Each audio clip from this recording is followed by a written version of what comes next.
Welcome back to the channel. We've got an unboxing review to do for you today.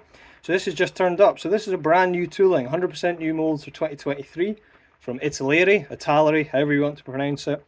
So this is the Macchi MC.202 Folgore.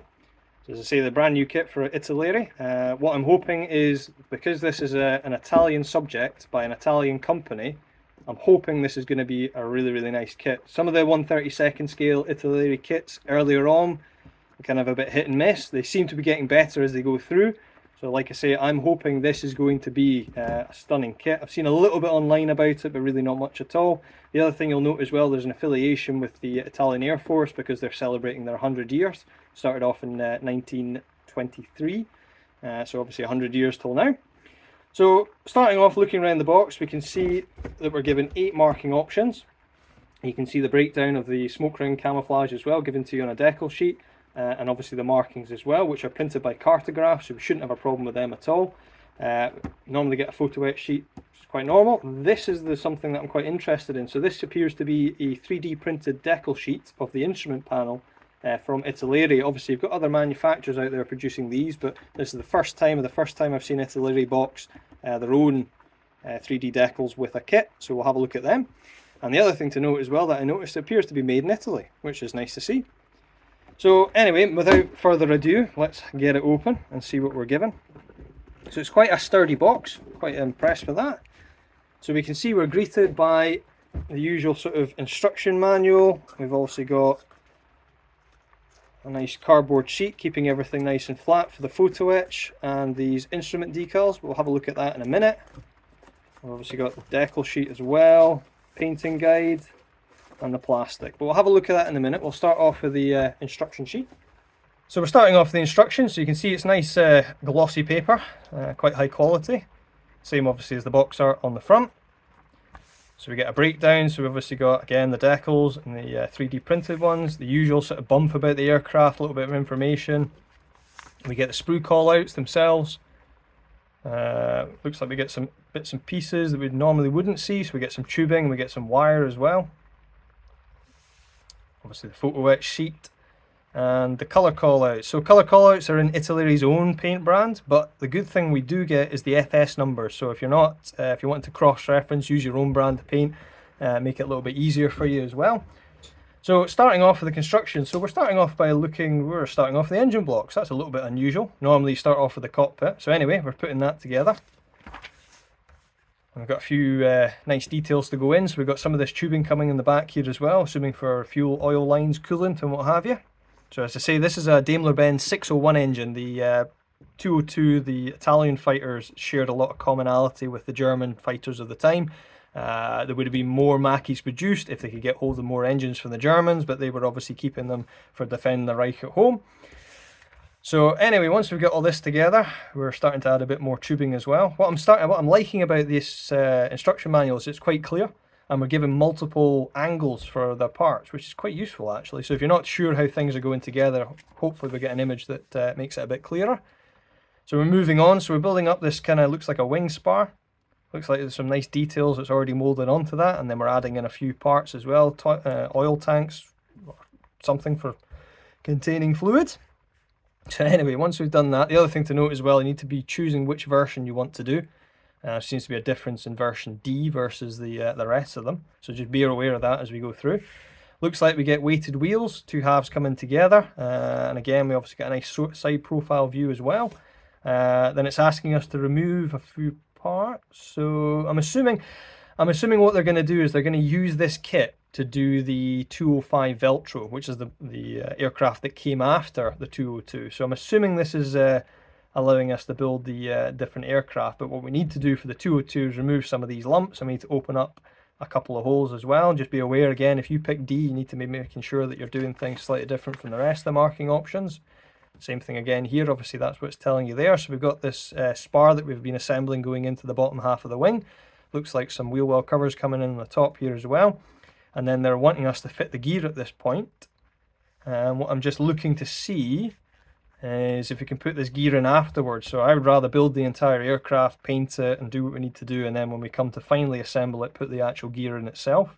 But just looking at the parts, first of all I thought first of all, I'm looking at here thinking that this is actually a pivot. So maybe what we could do is we could paint all this, and instead of installing this actuator, we could leave this off and then just basically rotate the gear into the wing, and then obviously it'll be out the way, we can mask over it and paint it.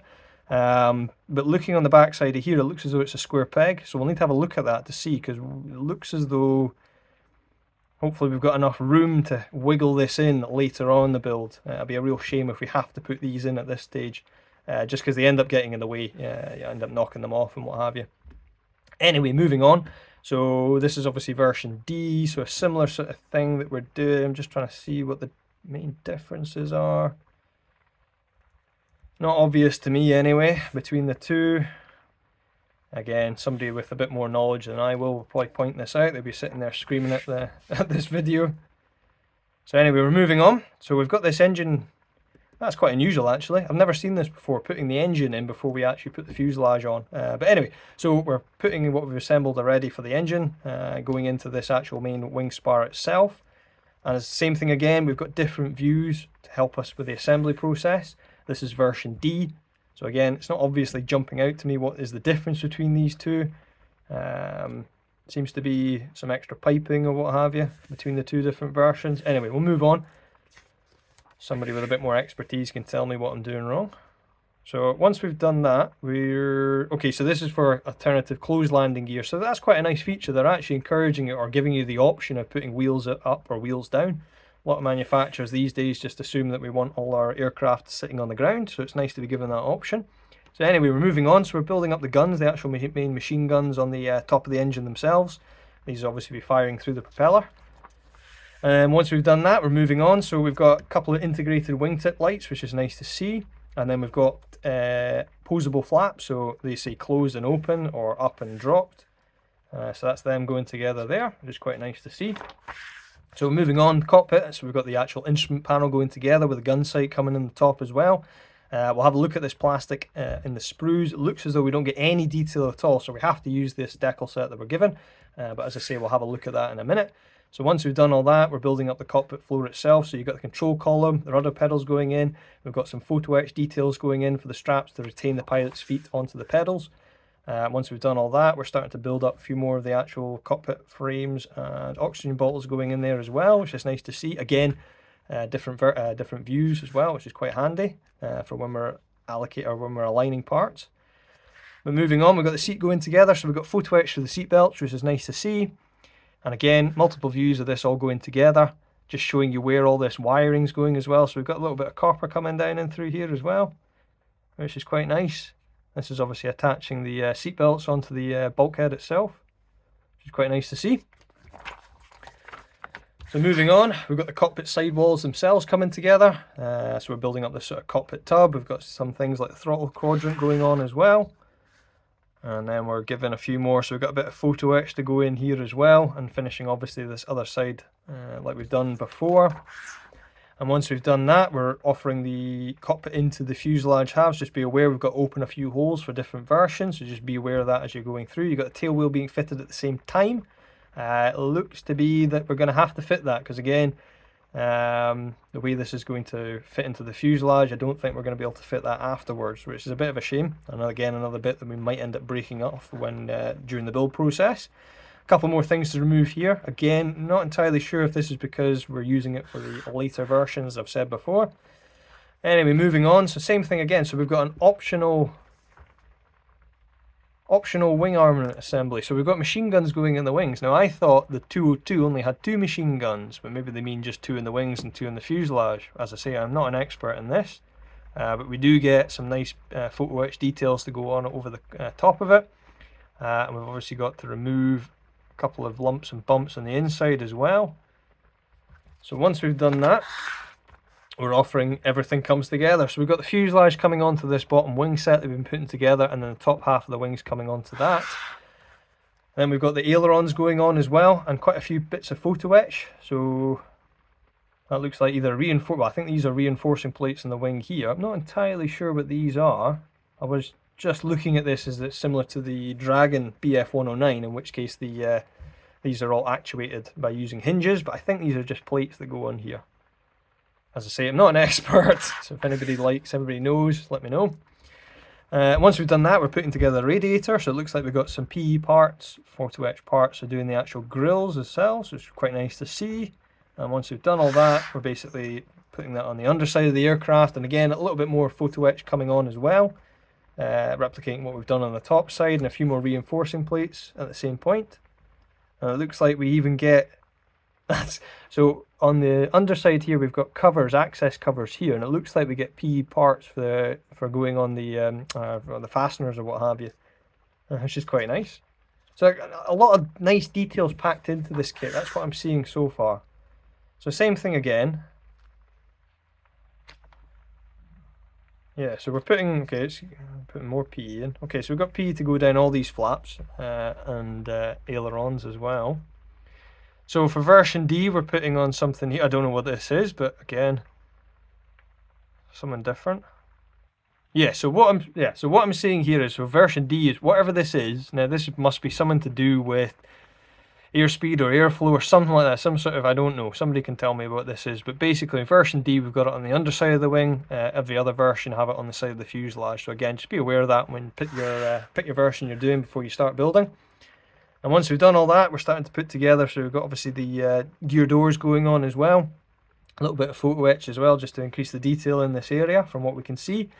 And obviously it's telling us which shape to be bending and what have you. And again, multiple views should make it a lot easier to put all this together. Same thing on the other side as well. And then once we've done that, we're putting on the inner gear doors. Same thing, lots of photographs, plenty of reference, should make it a lot easier. And then even give us the options for doing the closed landing gear version. So if we want to display it in flight, we get options from the manufacturer to do that, which is again quite nice to see. We've got the exhaust going in as well, so we'll have a look at them. A little bit of photo etch to go around the outside, or sort of shroud. And again, multiple views of what we should be doing. And then we've got the top cowlings coming in. So again, a few bits and pieces coming on here, a few parts to remove on the outside. What will be interesting to see is how well this all fits together, whether you can have it as a loose fit, or whether or not we're actually going to have to commit to glue to stop things falling off. And then we've got the air filter going on the side here as well. Quite a detailed breakdown of the parts that go inside all this is nice to see. And then moving on, so we've got the last sort of few pieces to put on. So it looks like we've got obviously this cover coming in for the machine gun hatch themselves. And again, more photo etch parts to come onto this, which is nice to see. A few more bits. Also, all these access hatches have some sort of latch system on them. That should be quite nice. Same sort of thing again, we can have, so this is basically a closed gun bay version, we've got an open gun bay version as well. So again, looks like we get photo etch for doing the inside of this, as though the cowling itself has fasteners to hold to it. Again, nice touch to see. So again, just reading through here, just be aware what you're doing. Okay, so again, just follow what they're doing here. Seems to be sort of breaking it down. Anyway, moving on. So we've got the cockpit itself for the actual cockpit framing. So that's all coming in together. We get alternative versions for open or closed, as you usually do. You've got obviously the pitot tubes going on as well, and the prop coming together. Looks like it was 3-bladed propeller, so we don't have to worry about aligning propeller blades, and nobody wants wonky props. So moving on, so we've got this cap going on the back end of the fuselage as well. A few other bits and pieces. So again, for a reconnaissance version, you can put this in here if you want to. And then moving on, so we've got the tailplanes going together as well, and the rudder. So two halves of the actual tailplanes with the elevators coming in the back. They look to be positionable as well, which is quite a nice touch. But we'll have a look at that later on. Same thing for the rudder as well. And so we got so we got two different two different rudders as far as I can tell, or elevators as well. So yeah, again, you get two different sets versus the late version and the early version as well, which is nice to see. So moving on, we've got more PE parts to come in, just same sort of thing that we did on the wings, but we're doing now on the horizontal stabilizer, and the same thing again for the different versions of the tails. And the last thing we got is quite nice to see. They're even encouraging you to put on the antenna wire. It's the first time I've actually seen a manufacturer do that. It's quite good actually. So they're obviously using the copper wire that they give you as part of the kit, which again is nice to see. So once we put all that in, we're pretty much done. And again, they give a breakdown for painting the insulators on the actual antenna as well. So there we go. So next up, we've got the painting and decal, or decal guide, whatever you want to call it. So we've obviously got the breakdown for the smoke ring camouflage going on as well. I'll have a look at these in a minute. But quite a clear, concise way of doing it, that's for sure. So then, as I say, we've got the breakdown, so you've got 8 different versions here. I think I've missed one out, yep, I've jumped ahead. Yep, so obviously you basically got the different versions here, so just going through this quickly, just to show you the different options that you get.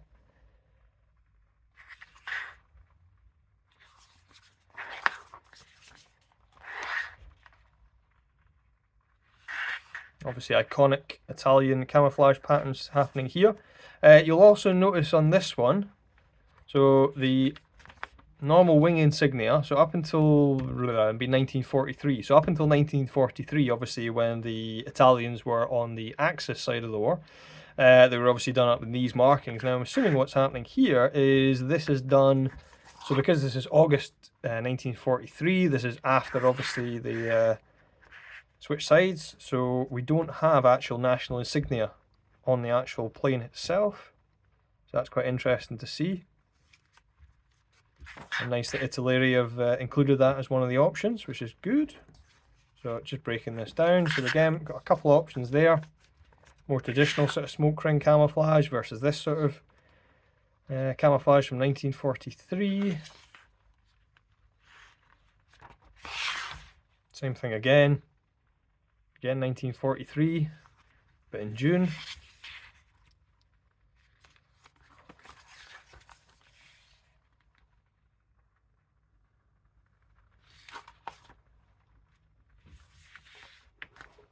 So there we go.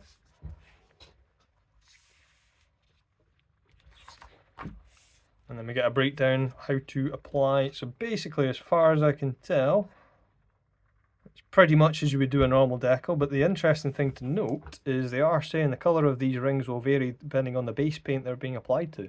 So that's quite interesting. We've obviously got a little bit of transparency with these decals, just to try and emulate. So again, this was obviously done freehand in the field by a man with a spray gun. So again, this will not be as, there'll be a lot of sort of overspray and what have you. So again, it's difficult to replicate in smaller scales, but in 1/32 scale, you probably get away with doing it freehand with an airbrush. But the fact is they give you decals for doing this, means that in theory, whether you brush paint, airbrush, or you're not confident in your airbrushing, whether you're getting into your close work, it allows you to build this model with, as I say, the iconic smoke ring pattern, to worry about getting the airbrush out. So that's quite nice to see. So moving on, we've got the decals or decal, however you want to say it, markings. So as I've said before, these are from Cartograph. So usually, yep, screen printed by Cartograph, made in Italy. These are the best decals you can get in the world, in my opinion. So we shouldn't have a problem at all. Very minimal carrier film. They're not thick, but they're in register. Good solid colour. I can't see any real issues with them at all. As I said before, we're given the options whether they're depending on the time of the war. So you have to check your references on that as well. Some of the things as well, like these insignia obviously go on the white banding on the fuselage. I'm quite glad that we're just given that it's a separate decal. I would rather paint that banding on myself. But yeah, some nice details there. And the main one we want to have a look at is the actual smoke rings themselves. So, same thing again, printed by Cartograph, so really good quality. But what I'm trying to see here is they've kind of, so hopefully you can see there. So you see the edges, they're kind of faded, and there's a little bit of sort of differences in the colour. So you probably get away with using them, to be honest. I think when I come to build it, I'll probably attempt to do it freehand with the airbrush.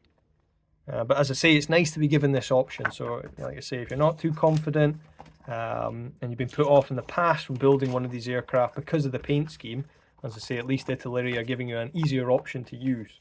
One thing to note though, we do have a correction sheet, which I've just found here. So again, it's just obviously telling you these parts are mislabeled, and the same here, the sprue here with the horizontal stabilizers is marked as D, but it should be F. And then in part 3, we've got some differences as well. So again, just be aware of that. Maybe stick it in the instructions when you come to build it. So last up, before we get into the actual plastic itself, we've got the photo etch sheet, which is, oh, it's actually, oh, there we go, I can take it out. So again, looks pretty good. I've got a slight bend in mine, but that shouldn't be a problem at all. So again, we've got some of the parts. So these are the little fastenings that go on the actual access hatches as well. We've given seat belts, and as I've said before, we've got the grills here for the radiator. We've got a sort of rear bulkhead for the seat for the cockpit as well. And we've also got these, so when we do that, if we decide to do the gun bays open, these will be fitted on the inside of the gun bay as though the cover fastenings onto these holes themselves. So again, quite nice to see. And the other thing as well that we've got, which I'm quite keen on seeing these, so we'll take these out and we'll have a closer look at them. So obviously we get some tubing, 2 different types, and a little bit of wire to do the actual antenna themselves, which is quite nice. But this is the main thing I wanted to look at, so hopefully you can see there. So 3D decals are not a new thing. Well, they're a relatively new thing, but there's more manufacturers, Quinta Studios, Red Fox Studios, or Calyx. I think there's another manufacturer. So what you can see here is they're 3D printed, so they are raised. So hopefully you can see that there. So there is raised details here, so these switches and what have you are proud of the relief. And as you can see as well, as I catch it there in the light, you can see that the actual faces of the dials are nice and shiny. So the idea behind this is like any other decal, you put it in some water, this will float free, and then you can attach it on to your instrument panel itself, either using super glue, or I tend to actually use PVA. It gives you a bit of leeway. You can obviously position things around before the glue dries. So yeah, really nice to see actually. Quite a nice feature. Let's hope Italeri do more of this in the future. So anyway, the main thing.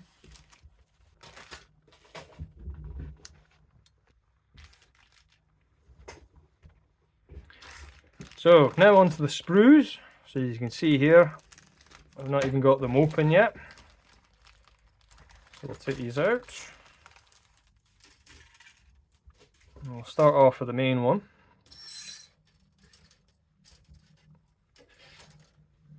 Okay, so here's our main sprue. So this is sprue A. Obviously got our fuselage halves on them. So hopefully you can see here. So we're given some bit of detail. We've not got any major rivet detail, but we could obviously go back and then add that ourselves. So just having a look round, we do have some nice features. So for example here, we've got some nice raised detail there around the sort of machine guns. There's a top cowling. Again, we've got some, it's nice to see. So these are actually fasteners on the cowling, so we can take these on and off. They're not rivets, so they're not just holes. So again, Italeri has replicated them quite well. We've got obviously the tropical, the filter on the side here, some of the sort of cockpit framing, which is really nice to see. I mean, you're getting, that's actually really nice. So on a lot of kits, you're encouraged to drill these out yourself. In fact, even on the new Qatari Spitfire, you don't have these holes given to you. So that is a really nice piece from Italeri. It's just going to show the improvement in their moulding quality recently. But moving on, so we've obviously got some of the frames for the engine work. We've got the seat as well. Some of the other parts. Just want to get across how nicely detailed and fine these are. Really nice kit. Nice moulding on this. Same thing again here on the cockpit floor itself. A few of the other parts as well. So this is the instrument panel that we're given. So as I've said in the looking through the instructions, there's no instruments at all. You have to use the 3D printed cockpit that you're given. And having a look on the inside, obviously there's not much. We've got a few ejector pins and what have you, but these have been cleaned up in the factory, which is nice to see. This shouldn't give us any much of a problem. And again, you need to remember we've got the sidewalls themselves coming in a separate part. So again, if you're worried there's not much detail, we've got a couple of formers here, but that's about it. But we do get separate sidewalls for the cockpit. In fact, these are them here. So the only thing to say, which is a bit of a shame, is we've got ejector pins in the side here. So you're going to have to fill them in and sand them smooth. This one's not too bad. Again, this one's a bit awkward. This one in particular is a bit annoying, just to get that cleaned up.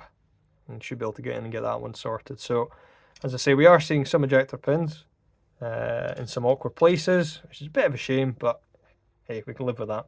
We're modelers after all, we can take care of that, it's not a problem. So we've also got, in the same bag, we've got some of the other parts as well. So you can see here, we've got things like the gear doors themselves, like some of the other parts of the cowling, again, really nicely molded. I wouldn't say the panel lining's overly done, but it's certainly there. But I think we'll get away with it, to be honest.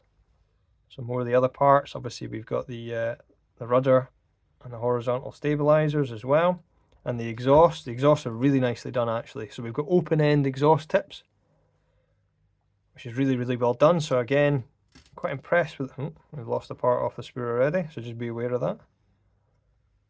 We'll keep that to the side. And yeah, same thing again on the gear door. So again, that's a real shame. But we'll be able to take care of that. It's just a bit unfortunate to see, to be honest, particularly of a kit of this kind of price range. But never mind. So again, we can get that sorted out. But we are seeing, I can forgive them because we're getting some really nice raised details as well. Hopefully the camera's picking that up. So again, we've got some really nice detail on the side of this actual radiator, and you can see here as well, we've actually got the wiring. Hopefully you can see that there. We've got the wiring for the actual block itself, for the engine, molded in situ, which is really nice to see. Same thing again as well. So again, hopefully you can pick that up. So this is raised rivets on the top of here. Running my finger over the top of that. So again, raised rivets and then recessed. So again, really nice to see. And here we go. So these are the alternative rudder and horizontal stabilizers that were given as well. Same thing again, raised detail on the rudder itself. Obviously it's a fabric covered rudder on this aircraft. And we've got another sprue bag here, which we'll just get open.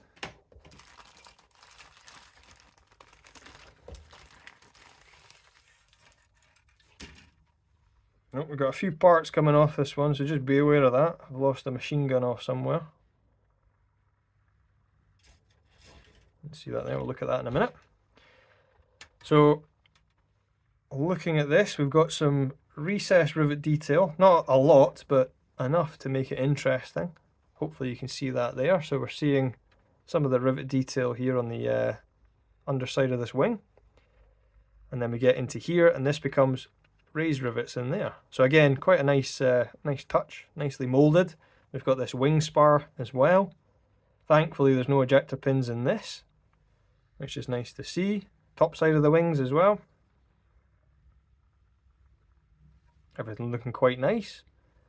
There's not really, again, it's a new kit, so we wouldn't expect to see much flash. So again, there's not much burring on the sprue either. A few of the engine parts. Now, unfortunately, I've just... No, it's meant to be molded like that, forgive me. I thought I had a cracked part there, but it's the same on the other one. So, like you can see, raised and recessed rivets. And not too many ejector pins. I think they've cleaned them up quite well in the fact that there's maybe a couple here you might want to just rub a sanding stick over the top, just to knock them back a fraction. Make it easier joining the wings together. And then we've got the last styrene sprue, so I believe this came off of here. Yes. So we've got a machine gun, as I say, that came off. I'll keep that aside. So we've obviously got the prop here, so we do have separate blades, so we need to be careful how we put this together. We've got the wheels, again, nice details to see on there. Hopefully pick that up in the light, you can see that. Got the engine block as well, got the turbocharger, some of the oxygen bottles, some of this piping to go in the engine. What I'm checking for here is the burring on the sprue, so with the two halves of the sprue joint, or the two halves of the mold joint together, you sometimes get plastic squishing out. But it looks pretty good, to be honest. Shouldn't take too much to clean it up. So moving on, we've got some really finely molded parts here. Again, mixture of raised and recessed detail. Very, very crisply molded. You've got the gear legs down here as well. Tail wheel. And a few other bits and pieces. Again, raised rivet detail on there. But no ejector pins that should give us any problems that I can see. Which again is a nice touch. And then last up, we've got the clear parts, so we'll have a look at them.